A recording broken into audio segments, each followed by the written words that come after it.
नमस्कार दोस्तों। तो स्वागत है आपका फिर से एक नए वीडियो में। आज हम बात करने जा रहे हैं कक्षा 10 के गणित का अध्याय 9 का सवाल नंबर 9 पर, जिसमें कहा जा रहा है कि एक मीनार जो है उसके पाद बिंदु से एक भवन के शिखर का उन्नयन कोण 30 डिग्री है। जैसा कहा जा रहा है वैसा हम यहाँ पर एक चित्र का निर्माण कर लेते हैं ताकि आपको बेहतरीन ढंग से समझ में आ सके। तो चलिए चित्र का निर्माण कर लेते हैं। पहले ये देखिए, जो बगल में हम बना रहे हैं ये जो है ना, ये मीनार है। हम इसका नाम नोट कर लेते हैं कि ये भैया मेरा मीनार है। और इसके बगल में एक भवन निर्माण कर लेते हैं, जो कि भवन कम ऊंचाई का होगा, है ना। भवन स्वाभाविक है, भवन से ज़्यादा ऊंचा मीनार होगा। तो हम इसका भी नाम नोट कर लेते हैं कि ये मेरा भवन है। और ये दोनों ज़मीन पर ही होगा, तो इसको हमने ज़मीन का निर्माण कर लिया। ये मेरा ज़मीन हो गया। और उसके बाद कहा जो जा रहा है कि मीनार के पाद बिंदु से, अर्थात मीनार के पाद बिंदु से मतलब यहाँ से, इस पॉइंटर से भवन के शिखर का उन्नयन कोण, ये रहा भवन के शिखर का उन्नयन कोण 30 डिग्री है। तो मतलब ई कोना कितना डिग्री का हो गया? 30 डिग्री का हो गया, राइट। और उसके बाद भवन के पाद बिंदु से, मतलब भवन का पाद बिंदु ये पॉइंट हो गया। हम नाम नोट करेंगे बाद में। भवन का पॉइंट से लेकर के मीनार के शिखर का उन्नयन कोण ऐसा बना लेते हैं, ये रहा। और ये बोला कि 60 डिग्री का है, तो हमने यहाँ पर नोट कर लिया कि ये 60 डिग्री का है। और यदि मीनार की ऊंचाई 50 मीटर है, तो ये जो है मीनार ये 50 मीटर ऊंचा है। अब हम यहाँ पर नाम नोट कर लेते हैं, ए बी सी और ये डी। इस हिसाब से देख सकते हैं कि दोनों त्रिभुज ए बी सी त्रिभुज और डी सी बी त्रिभुज में बी सी जो है ना कॉमन है, आधार दोनों का सेम सेम है। तो हम इसको हल करना शुरू करते हैं। और यदि आपको वीडियो पसंद आ जाए तो लाइक कर दीजिएगा, चैनल पर नए होंगे तो सब्सक्राइब कर लीजिएगा, वीडियो को अपने दोस्तों के साथ शेयर जरूर कर दीजिएगा, ठीक है। चलिए हल कर लेते हैं। उससे पहले थोड़ा सा कलर बदल लिए। अब यहाँ पर जो दिया हुआ है उसको हम नोट कर लेते हैं। दिया है, क्या क्या दिया हुआ है यहाँ पर? तो मीनार की ऊंचाई, अर्थात मीनार की ऊंचाई ये कितनी है भैया? ए बी नाम है ना मीनार की ऊंचाई का, ए बी बराबर 50 मीटर है। और हमें ज्ञात करना है इसमें। और थीटा दिया है 2। कौन बी जो है ना, कौन बी वो 30 डिग्री का है। और कौन सी जो है वो 60 डिग्री का है। ये दोनों थीटा हो गया।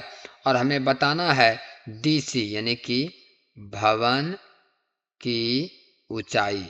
भवन की ऊंचाई बताना है, जो कि भवन की ऊंचाई कितनी है, डीसी नाम है इसका, डीसी ले लेते हैं। डीसी इसके बराबर वाट, अर्थात इसको ज्ञात करना है। यहां तक समझ में आ गया। अब चलिए चित्र पर गौर कीजिएगा। अगर हम त्रिभुज ए बी सी में, त्रिभुज ए बी सी में यदि बी सी ज्ञात कर लेते हैं, तो यही बी सी जो है त्रिभुज डी सी बी में भी आ जाएगा, है ना। और उसका मान रख करके हम भवन का ऊंचाई त्रिकोणमिति की सहायता से निकाल लेंगे। तो हम यहाँ देखेंगे त्रिभुज ए बी सी में, क्योंकि ए बी सी इसलिए लिए क्योंकि इसमें मीनार की ऊंचाई ए बी जो है 50 मीटर दिया हुआ है। तो यहाँ पर लेंगे tan थीटा। अब tan थीटा क्यों लिए इसको भी समझ लीजिए, क्योंकि tan थीटा बराबर सूत्र होता है नुनु लंब बटा आधार। तो यहाँ पर त्रिभुज एबीसी में ए बी लंब हो गया, बी सी जो है आधार हो गया। इसीलिए ए बी तो दिया हुआ था लंब, बी सी नहीं था, तो बी सी आधार निकल जाएगा, इसीलिए tan थीटा का मान ले लिए। तो tan थीटा बराबर सूत्र क्या होता है? लंब बटे आधार, ठीक है। और थीटा का मान चूंकि त्रिभुज एबीसी में 60 डिग्री है, तो हम लेंगे tan 60 डिग्री बराबर लंब कितना दिया हुआ है? ए बी, तो ए बी बटा आधार बी सी हो गया।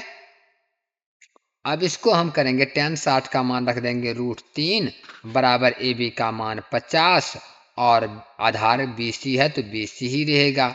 अगर इसको बाय क्रॉस गुना कर देंगे तो हो जाएगा √3, है ना, √3 बी सी बराबर 50, अर्थात बी सी बराबर हो जाएगा 50 बटे √3।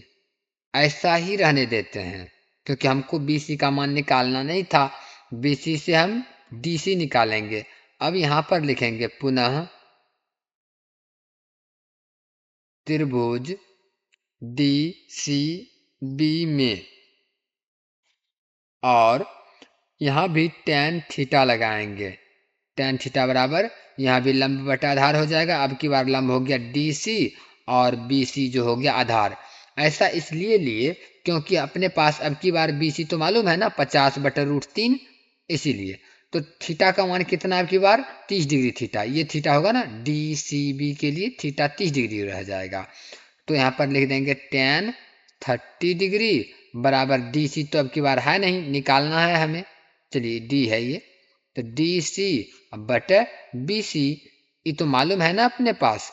तो BC कितना है 50√3, चूंकि BC का मान मालूम है अब की बार, इसीलिए BC का मान यहाँ पर हम रख सकते हैं 50/√3। समझ में आ गया।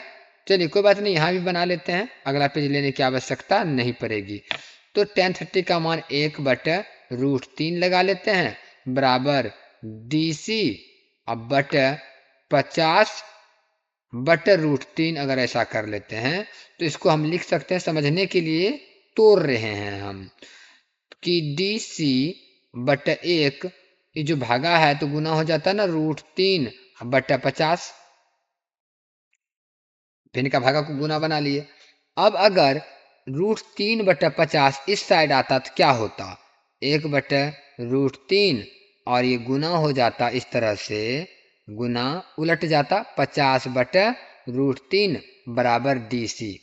अगर आप लोगों को समझ में नहीं आया तो मैं समझा दूं कि √3/50 यहाँ पर गुना के रूप में है ना, ये गुना, तो जब ये इस साइड से उठ करके बराबर के इस साइड आएगा तो भागा होता है यहाँ पर, तो √3/50 रहता भागा में, 1/√3 भागा √3/50, तो फिर भिन्न का भागा को भिन्न का गुना में बदलने के लिए उल्टाना पड़ेगा, इसीलिए हमने पहले ही उल्टा लिया।